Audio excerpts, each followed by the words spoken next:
అందరికీ నమస్కారము. పద్య సౌరభం ఛానల్కు స్వాగతం. బాల వ్యాకరణము క్రియాపరిచ్ఛేదము 123వ సూత్రం నుండి 123వ సూత్రము. గతి బుద్ధి ప్రత్యవసనార్థ శబ్ద కర్మ కర్మకంబులకు అప్రేరణంబునకు కర్తయగునది ప్రేరణంబున కర్మయగు. గతి బుద్ధి ప్రత్యవసనార్థ శబ్ద కర్మ అకర్మకంబులకు అప్రేరణమున కర్త అయ్యేది ప్రేరణలో కర్మ అవుతుంది. ఏంటి? గత్యర్థకాలు. గత్యర్థకాలు అంటే గత్యర్థకం అంటే పొందు మొదలైనవి గత్యర్థకాలు. పొందు మొదలైనవి గత్యర్థకాలు. బుద్ధ్యర్థకాలు, బుద్ధి అంటే జ్ఞానం కదా, బుద్ధ్యర్థకాలు తెలియు మొదలైనవి బుద్ధ్యర్థకాలు. ప్రత్యవసనార్థం, ప్రత్యవసనార్థకాలు భక్షణం. ప్రత్యవసనం అంటే భక్షణం కాబట్టి ప్రత్యవసనార్థం అంటే తిను మొదలైనవి ప్రత్యవసనార్థాలు. శబ్దకర్మలు అంటే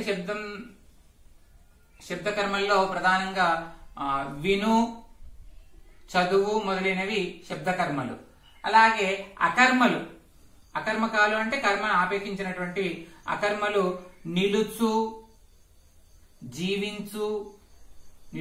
జీవించు మొదలైనవి అకర్మకాలు. గతి బుద్ధి ప్రత్యవసనార్థ శబ్దకర్మ అకర్మకంబులకు గత్యర్థకాలైనటువంటి పొందు మొదలైనవి, బుద్ధ్యర్థకాలు తెలియు మొదలైనవి, అలాగే ప్రత్యవసనార్థకాలు తిను, శబ్దకర్మలు విను, చదువు, అకర్మకాలు నిలుచు, జీవించు మొదలైనటువంటి రూపాలు. వీటికి అప్రేరణంబున కర్తయగునది, ప్రేరణ లేనప్పుడు కర్తగా ఉన్నటువంటిది ప్రేరణంబున కర్మయగు. అప్రేరణలో కర్తగా ఉండేది ప్రేరణలో కర్మ అవుతుంది. చూద్దాం. మైత్రుడు గ్రామాన్ని పొందెను. ఇక్కడ పొందు అనేటువంటిది ధాతువు, గత్యర్థకమైనటువంటి ధాతువు. గత్యర్థకమైనటువంటి ధాతువులో పొందెను అనేటువంటిది పొందు డు 16వ సూత్రం ప్రకారం లిట్టులో డుంగు పరంబైనప్పుడు లిట్టాట్లు డుంగునకు ఎనుడు వర్ణకంబక సూత్రం ప్రకారం పొందెను అనేటువంటి రూపం మనం సాధించుకున్నాం. కాగా మైత్రుడు గ్రామాన్ని పొందెను అనేటువంటి క్రియ. ఈ క్రియ ఎవరిని సూచిస్తుంది? పొందెను ఎవరు అని ప్రశ్నించినప్పుడు ఏమవుతుంది? మైత్రుడు కర్త అవుతుంది, గ్రామము అనేటువంటి కర్మ అవుతుంది. ఇది అప్రేరణ వాక్యం. పొందెను తనకు తానుగా చేసుకున్నాడు కాబట్టి మైత్రుడు గ్రామాన్ని పొందెను అనేటువంటి ఇది అప్రేరణ వాక్యం. ఈ అప్రేరణ వాక్యంలో కర్త ఎవరు? మైత్రుడు. అప్రేరణ వాక్యంలో కర్త ఉన్నది ప్రేరణంబున కర్మయోగం అంటున్నాడు. ఇది ప్రేరణ వాక్యంగా మార్చామనుకోండి. దీన్ని ప్రేరణ వాక్యంగా మారిస్తే చైత్రుని చేత చైత్రుడు మైత్రుణ్ణి గ్రామంబు పొందించెను.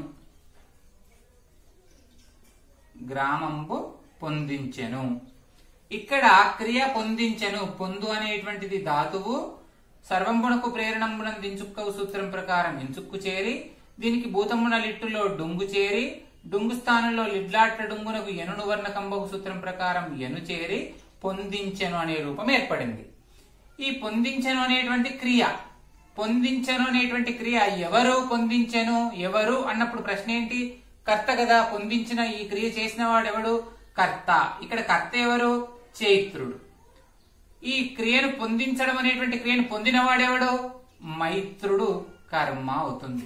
గ్రామం కూడా కర్మనే అవుతుంది. ప్రధానమైనటువంటి కర్మ ఇక్కడ మైత్రుడు అవుతుంది.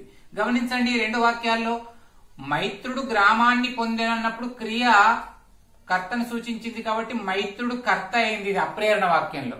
దీన్ని ప్రేరణ వాక్యంగా చేసినప్పుడు చైత్రుడు మైత్రుణ్ణి గ్రామంబు పొందించెను అన్నప్పుడు క్రియ కర్తగా చైత్రుడిని చూపిస్తుంది. ఇక్కడ కర్త అయినటువంటి మైత్రుడు ఇక్కడ కర్మ అయ్యాడు. గతి బుద్ధి ప్రత్యవసనార్థ శబ్ద కర్మ కర్మకంబులకు అప్రేరణంబున కర్త యగునది ప్రేరణంబున కర్మయగు. అప్రేరణంలో మైత్రుడు కర్త, ప్రేరణలోకి వచ్చేసరికి మైత్రుడు కర్మ. అప్రేరణ ఈ రెండు వాక్యాల యొక్క అర్థం ఒకటే. ఇక్కడ మైత్రుడే గ్రామాన్ని పొందాడు, ఇక్కడ మైత్రుడే గ్రామాన్ని పొందాడు. రెండు వాక్యాల అర్థం సమానమే. కానీ ఇది అప్రేరణ వాక్యము, ఇది ప్రేరణ వాక్యము. అప్రేరణ వాక్యంలో కర్తగా ఉన్నది ప్రేరణ వాక్యంలో కర్మగా మారుతుంది అనేది ఈ సూత్రం మనకు వివరిస్తుంది. అలాగే మైత్రుడు మైత్రుడు గ్రామములో నిలిచెను. మైత్రుడు గ్రామంలో నిలిచెను. నిలుచు అనేటువంటి ధాతువు నిలుచుకు డుంగు ప్రత్యయం పరమైనప్పుడు భూతమునలిట్టు, డుంగుకు ఏను ప్రత్యయం చేరినప్పుడు నిలిచెను అనేటువంటి రూపం ఏర్పడింది. ఇది అప్రేరణం. అప్రేరణమైనటువంటి వాక్యంలో మైత్రుడు అనేటువంటి, సరే ఊకి మైత్రుడు అనేటువంటి కన్ఫ్యూజ్ కాకుండా రాముడు అని తీసుకుందాం. రాముడు గ్రామంలో నిలిచెను. రాముడు గ్రామంలో నిలిచెను. ఇక్కడ నిలిచెను అనేటువంటి క్రియ ఎవరిని సూచిస్తుంది? రాముణ్ణి సూచిస్తుంది. కాబట్టి రాముడు కర్త. రాముడు గ్రామములో నిలిచెను. ఇది అప్రేరణం. ప్రేరణ వాక్యంలోకి తీసుకుంటే రాజు చేత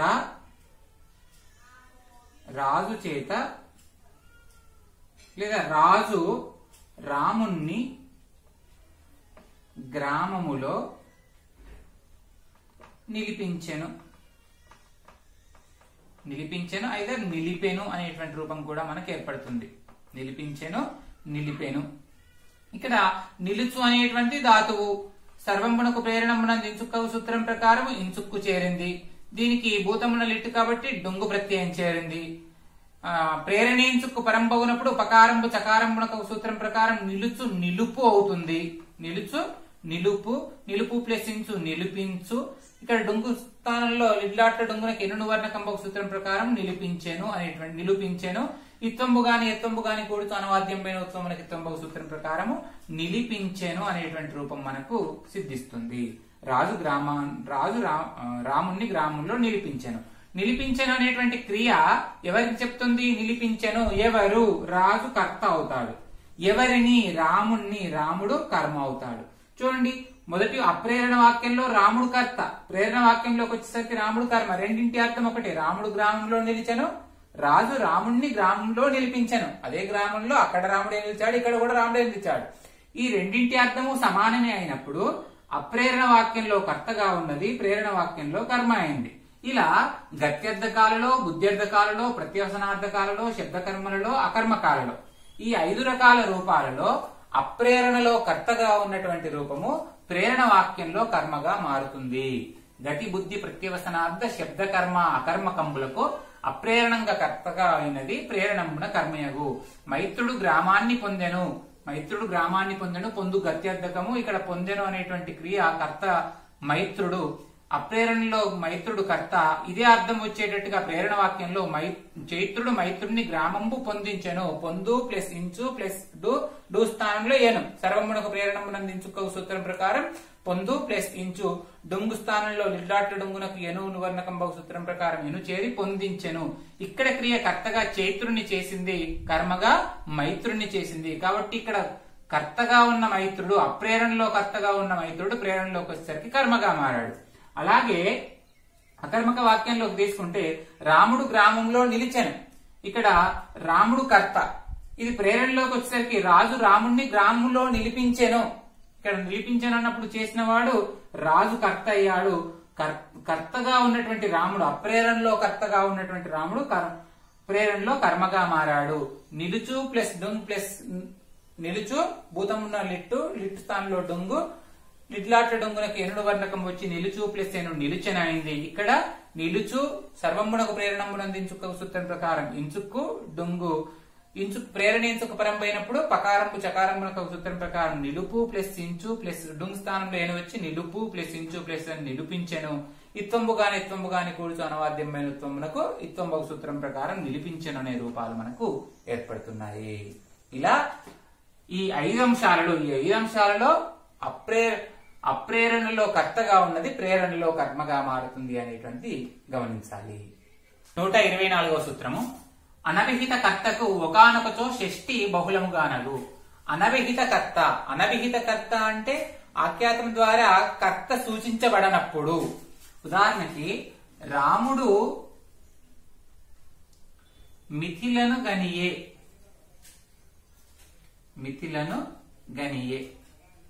ఇక్కడ గనియే క్రియ, గనియే అనేటువంటి క్రియ. ఈ క్రియను చేసిన వాడు రాముడు కర్త. ఈ క్రియా ఫలితాన్ని పొందినటువంటి మిథిల కర్మ. రాముడు మిథిలను గనియే. ఇది కర్త ప్రధానమైనటువంటి వాక్యం కాబట్టి ఇది కర్తరి వాక్యం లేదా కర్తర్థక వాక్యం. కర్తరి వాక్యం లేదంటే కర్తర్థక వాక్యం. ఈ అర్థాన్ని చెడకుండా దీన్ని కర్మని వాక్యంగా మనం మార్చినప్పుడు రాముని చేత మిథిల కనబడియే. రాముని చేత మిథిల కనబడియే. కనబడియే అనేటువంటి క్రియ, ఈ క్రియ కనబడియే, ఏది కనబడియే? మిథిల కనబడియే. కాబట్టి మిథిల కర్మ, ఎవరికి? రామునికి కర్త. అయితే ఇక్కడ క్రియ కనియే, కనియే ఎవరు? రాముడు, కర్త. కర్త ప్రధానమైంది కాబట్టి ఈ క్రియ కర్తను సూచిస్తుంది. ఇక్కడ కనబడియే ఈ క్రియ కర్తను సూచించడం లేదు, కర్మను సూచిస్తుంది. ఇది కర్మరి వాక్యం. ఇది కర్మర్థక వాక్యము లేదా కర్మణి వాక్యం. ఈ వాక్యంలో అనభిహిత కర్త ఎవరు? రాముడు. ఎందుకు ఇక్కడ అనభిహిత కర్త అంటే అర్థం చెప్పుకుంటున్నాం మనం. అనభిహిత కర్త అంటే క్రియ చేత చెప్పబడినటువంటి కర్త. మొదటి వాక్యంలో క్రియ చేత రాముడు చెప్పబడుతున్నాడు, ఇక్కడ క్రియ చేత రాముడు చెప్పబడడం లేదు. క్రియ చేత చెప్పబడినటువంటి కర్తను అనభిహిత కర్త అంటున్నాం. ఆ అనవిహిత కర్తకు ఒకానొకచో షష్ఠి బహుళముగా అనగు, కొన్ని చోట్ల షష్ఠి విభక్తి ప్రత్యయం చేరుతుంది. రాముడి చేత మిథిల కనబడి, ఇది అనవిహిత కర్త కాబట్టి ఇక్కడ చేత అనేటువంటి తృతీయ స్థానంలో కు షష్ఠి వచ్చి రామునకు మిథిల కనబడి ఇవి ఇతర సంధి కార్యాలను అనుసరించి ఈ క్రియారూపాలు మనకు ఏర్పడుతున్నాయి. ఇప్పుడు రామునకు అనేటువంటిది ఇక్కడ కుషష్ఠి చేరింది. అలాగే మైత్రుడు తత్వము తెలిసెను అనేటువంటిది క్రియ. తెలిసెను ఎవరు? మైత్రుడు కర్త. ఏంటిది? తత్వము కర్మ. మైత్రుడు తత్వము తెలిసెను. తెలియు అనేటువంటి బుద్ధ్యర్థకము. గత సూత్రంలో, ఇంతకు ముందు సూత్రంలో బుద్ధ్యర్థకం మొదలైనటువంటి వాటిలలో కర్త అప్రేరణలో కర్తగా ఉన్నటువంటి ప్రేరణలో కర్మగా మారుతుంది అనేటువంటి తెలుసుకున్నాం. అప్రేరణలో కర్తగా ఉన్నది, ప్రేరణలో కర్మగా మారుతుంది.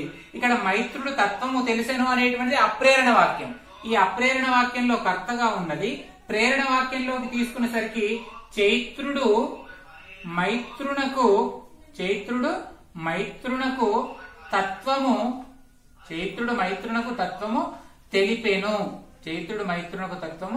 తెలిపెను అనేటువంటి ఈ రూపంలో తెలిపెను అనేటువంటి క్రియ. ఎవరు తెలిపారు? చైత్రుడు తెలిపాడు. చైత్రుడు కర్త తెలిపాడు. ఇది పొందినవాడు ఎవరు? మైత్రుడు పొందాడు కాబట్టి మైత్రుడు కర్మ.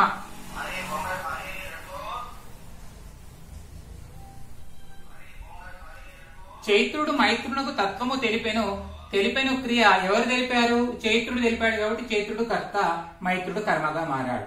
అంటే మనకు బుద్ధ్యర్థకంలో అప్రేరణ వాక్యంలో కర్తగా ఉన్నటువంటి మైత్రుడు ప్రేరణ వాక్యంలో కర్మగా మారాడు.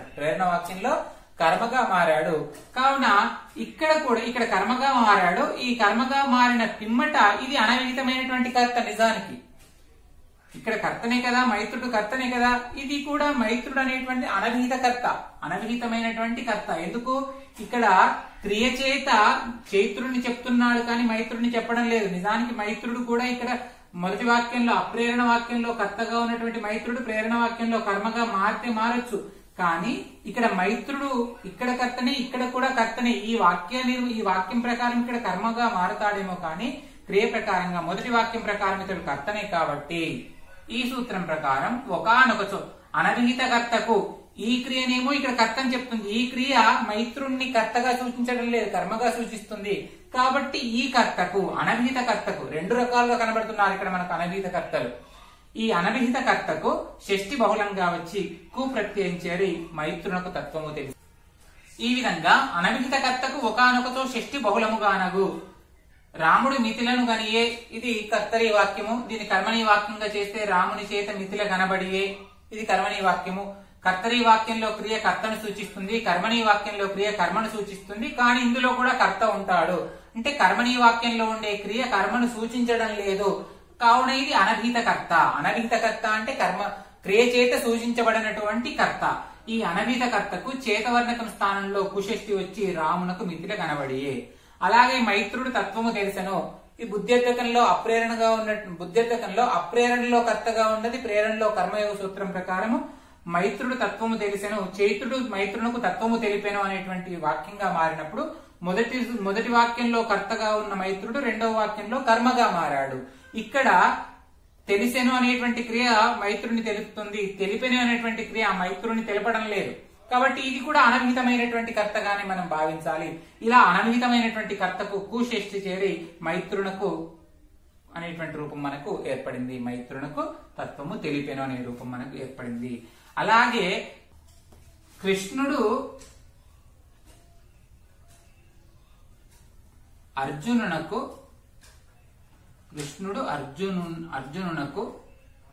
విశ్వరూపము చూపించే. కృష్ణుడు అర్జునునకు విశ్వరూపము చూపించే.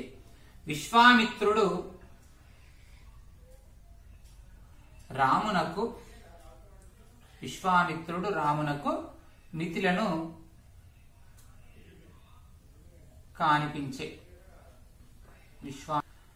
ఇలా కను మొదలైనటువంటి, కను అంటే చూడడము అనేటువంటి అర్థంలో క్రియాధాతువు ఉన్నప్పుడు, ఆ అర్థంలో ఉండేటువంటి క్రియలు ఉన్నప్పుడు నిత్యంగా ప్రయోజ్యకర్తకు షష్ఠి చేరుతుంది.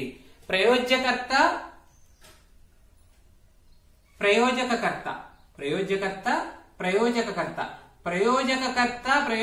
అర్థం గమనించండి. ప్రయోజకకర్త అంటే చేయించేవాడు, ప్రయోజ్యకర్త అంటే చేసేవాడు.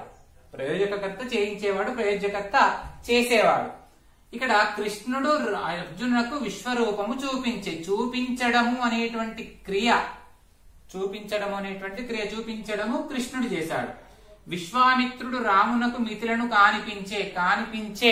కానిపించడం అనేటువంటి క్రియ విశ్వామిత్రుడు చేశాడు.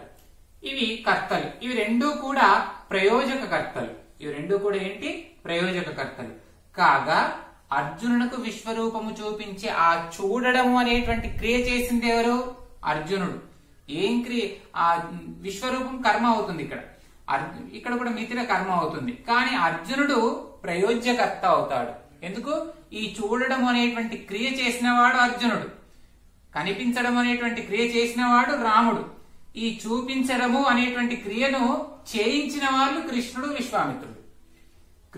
విశ్వామిత్రుడు చేయించారు. కాబట్టి వీళ్ళు ప్రయోజకకర్తలు. అర్జునుడు రాముడు చూశారు కాబట్టి వాళ్ళు ప్రయోజ్యకర్తలు. ఈ ప్రయోజ్యకర్తలకు నిత్యంగా షష్ఠి ప్రత్యయం చేరుతుంది. కృష్ణుడు అర్జునునకు విశ్వరూపము చూపించే, విశ్వామిత్రుడు రామునకు మితులను కానిపించే. కను ధాతువు అర్థంలో చూడడం అనేటువంటి అర్థం వచ్చిన సందర్భంలో అలాంటి వాక్యాలలో ప్రయోజ్యకర్తకు నిత్యంగా షష్ఠి వస్తుంది అని చెప్తున్నాడు. షష్ఠి విభక్తి ప్రత్యయం చేరుతుంది. ఎలా అంటే వాక్యంలో ప్రయోజకకర్త చేయించేవాడు, మనకు ప్రేరణకర్త. ఒక రకంగా చెప్పాలంటే ఇది ప్రేరణకర్త. చేయించేవాడు ప్రయోజకకర్త, చేసేవాడు ప్రయోజ్యకర్త. కృష్ణుడు అర్జునునకు విశ్వరూపము చూపించే.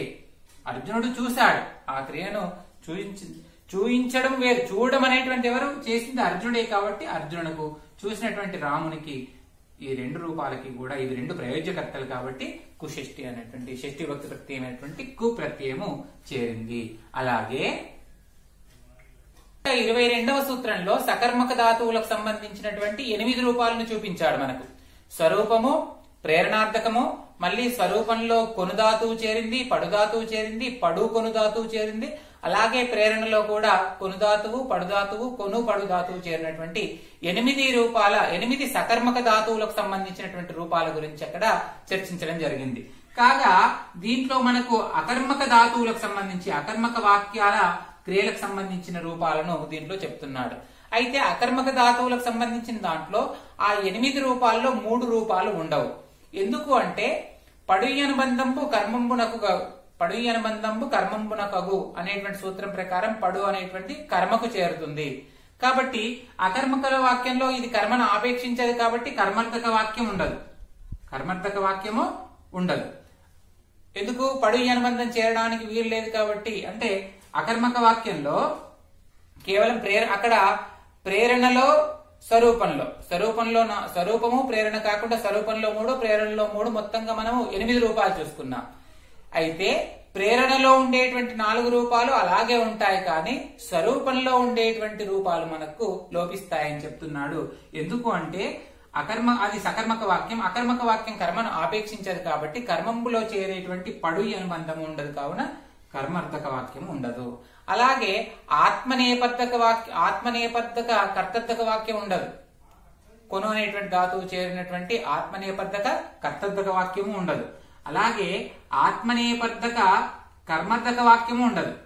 ఆత్మనేపథక కర్తర్థక వాక్యం ఉండదు, ఆత్మనేపథక కర్మార్థక వాక్యము ఉండదు.